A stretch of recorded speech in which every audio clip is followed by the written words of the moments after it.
That same day, Jesus left the house and sat by the Sea of Galilee. Large crowds gathered around him, so he got into a boat and sat down. All the people stood on the shore. Then he told them many things using stories. He said, "A farmer went out to plant his seed. He scattered the seed on the ground. Some fell on a path.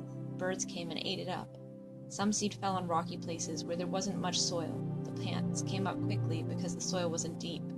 When the sun came up, it burned the plants. They dried up because they had no roots. Other seed fell among thorns. The thorns grew up and crowded out the plants. Still other seed fell on good soil. It produced a crop, 160 or 30 times more than what was planted. Whoever has ears should listen." The disciples came to him. They asked, "Why do you use stories when you speak to the people?"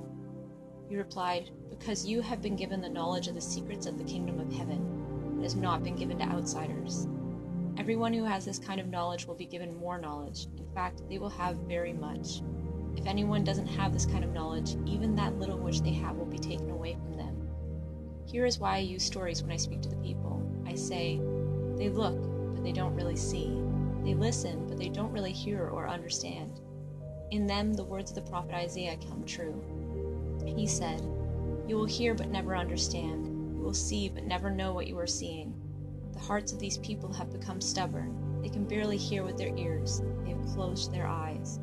Otherwise they might see with their eyes, they might hear with their ears, they might understand with their hearts, they might turn to the Lord, and then he would heal them. But blessed are your eyes because they see, and blessed are your ears because they hear. What I'm about to tell you is true. Many prophets and godly people wanted to see what you see, but they didn't see it. They wanted to hear what you hear, but they didn't hear it. Listen, here is the meaning of the story of the farmer. People hear the message about the kingdom, but do not understand it. Then the evil one comes. He steals what was planted in their hearts. Those people are like the seed planted on a path. The seed that fell on rocky places is like other people. They hear the message and at once receive it with joy, but they have no roots, so they only last a short time. They quickly fall away from the faith when trouble or suffering comes because of the message. The seed that fell among the thorns is like others who hear the message, but then the worries of this life and the false promises of wealth crowd it out. They keep the message from producing fruit. But the seed that fell on good soil is like those who hear the message and understand it. They produce a crop 160 or 30 times more than the farmer planted. Jesus told the crowd another story. "Here is what the kingdom of heaven is like," he said. "A man planted good seed in his field, but while everyone was sleeping, his enemy came. The enemy planted weeds among the wheat, and then went away. The wheat began to grow and form grain. At the same time, weeds appeared.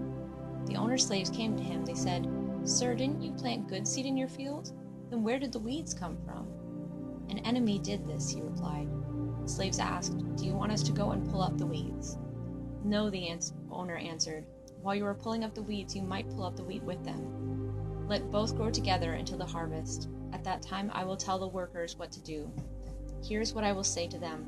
First collect the weeds, tie them in bundles to be burned, then gather the wheat, bring it into my storeroom." Jesus told the crowd another story. He said, "The kingdom of heaven is like a mustard seed. Someone took the seed and planted it in a field. It is the smallest of all seeds, but when it grows, it is the largest of all garden plants. It becomes a tree. Birds come and rest in its branches." Jesus told them still another story. "The kingdom of heaven is like yeast," he said. "A woman mixed it into 60 pounds of flour. The yeast worked its way all through the dough." Jesus spoke all these things to the crowd using stories. He did not say anything to them without telling a story, so the words spoken by the prophet came true. He had said, "I will open my mouth and tell stories. I will speak about things that were hidden since the world was made." Then Jesus left the crowd and went into the house. His disciples came to him. They said, "Explain to us the story of the weeds in the field." He answered, "The one who planted the good seed is the Son of Man. The field is the world. The good seed stands for the people who belong to the kingdom. The weeds are the people who belong to the evil one. The enemy who plants them is the devil. The harvest is judgment day, and the workers are angels. The weeds are pulled up and burned in the fire. That is how it will be on judgment day. The Son of Man will send out his angels. They will weed out of his kingdom everything that causes sin. They will also get rid of all who do evil. They will throw them into the blazing furnace. There people will weep and grind their teeth. Then God's people will shine like the sun in their Father's kingdom. Whoever has ears should listen. The kingdom of heaven is like treasure that was hidden in a field. When a man found it, he hid it again. He was very happy, so he went and sold everything he had, and he bought that field. Again, the kingdom of heaven is like a trader who was looking for fine pearls. He found one that was very valuable, so he went away and sold everything he had, and he bought that pearl. Again, the kingdom of heaven is like a net. It was let down into the lake. It caught all kinds of fish. When it was full, the fishermen pulled it up on the shore. Then they sat down and gathered the good fish into baskets, but they threw the bad fish away. This is how it will be on Judgment Day.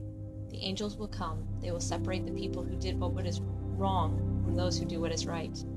They will throw the evil people into the blazing furnace. There the evil ones will weep and grind their teeth.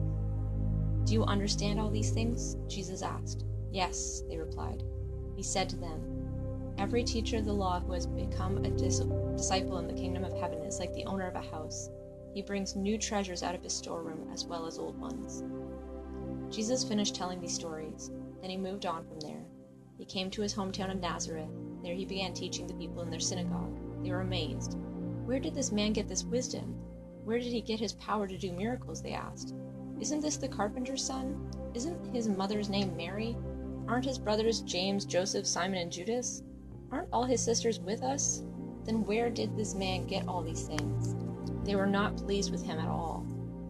But Jesus said to them, a prophet is honored everywhere except in his own town and in his own home. He did only a few miracles in Nazareth because the people there had no faith.